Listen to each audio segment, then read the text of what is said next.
ఒకే ఒక కారణంతో ఏకంగా ఆస్తులను ధ్వంసం చేస్తూ ఉన్నారు, దొంగ కేసులు పెడతా ఉన్నారు.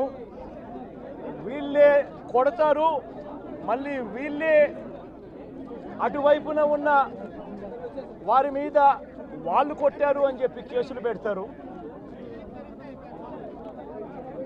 ఇంతటి దారుణంగా ఈరోజు రాష్ట్రంలో పరిపాలన సాగిస్తూ ఉన్నారు. నేను అడుగుతా ఉన్నా, ఇదే గత 5 సంవత్సరాల కాలంలో వైఎస్ఆర్సీపీ పరిపాలనలో ఉండగా, వైఎస్ఆర్సీపీ ప్రభుత్వంలో ఉండగా అప్పుడు జగన్ ఏం చేశాడు?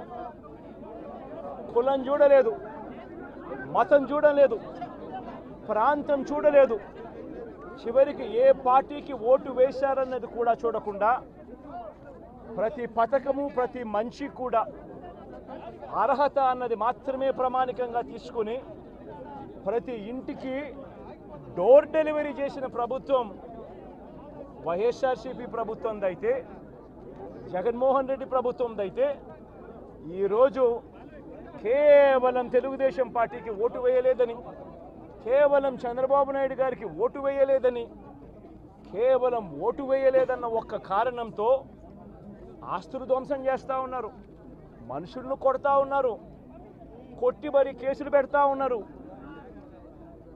ఇంతటి అన్యాయంగా రాష్ట్రాన్ని రావణ కాష్టం చేస్తూ ఉన్నారు. రాజశేఖర రెడ్డి గారి విగ్రహాలను విరగొడతా ఉన్నారు, పగలగొడతా ఉన్నారు. ఇవన్నీ ఏదైతే చేస్తూ ఉన్నారో ఇవన్నీ కూడా శిశుపాలుని పాపాల మాదిరిగా ఇవన్నీ కూడా పాపాలు పండుతాయి. ప్రజాస్వామ్యంలో ఏదైనా కూడా ప్రజలకు మంచి చేసి ప్రజల గుండెల్లో స్థానం సంపాదించుకొని ప్రజల దగ్గరికి వెళ్ళి పలాని మంచి చేశాం కాబట్టి మాకు ఓటు వేయండి అని అడిగే పరిస్థితులు ఉండాలి తప్పనిచ్చి ఈ మాదిరిగా దౌర్జన్యాలు చేసి, ఈ మాదిరిగా అన్యాయమైన కేసులు బిగించి, ఈ మాదిరిగా ఆస్తులు ధ్వంసం చేసి, ఈ మాదిరిగా ఫియర్ సైకోసిస్ క్రియేట్ చేస్తూ రాజకీయాలు చేస్తే మాత్రం అది ఏ రోజు కూడా నిలబడే రాజకీయం కాదు.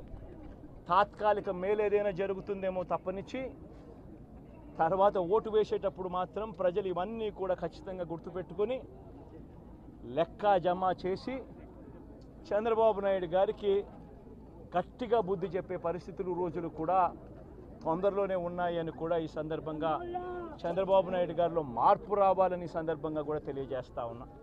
నిజంగా ఇదే విషయానికి వస్తే ప్రజలు ఎందుకు నీకు ఓటేశారు చంద్రబాబు నాయుడు గారు అని చెప్పి ఫస్ట్ చంద్రబాబు నాయుడు ఆలోచన చేయాలి. ఒకవైపున వైఎస్ఆర్ కాంగ్రెస్ పార్టీ